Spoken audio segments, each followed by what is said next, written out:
By the way, nag-appeal ako sa AI dahil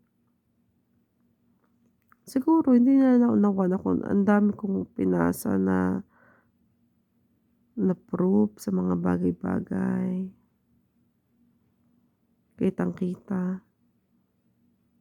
Tapos ang pinasa nila ay isang kasinungalingan na pinirmahan daw ng mga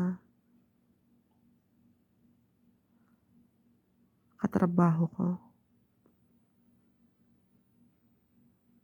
Nakakainis. 'Pag sinabi ko 'to o shinare sa iba, sasabihin, "Sobrang negative mo, walang makipag-usap kasi sobrang negative." Also, sobrang negative naman sadya kasi wala naman akong ibang makakausap. Sino yung makakausap ko? Wala naman akong kaibigan.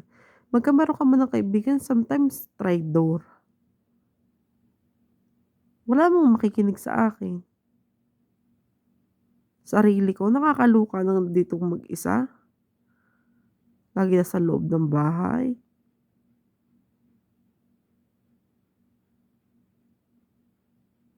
Nakakapagod na.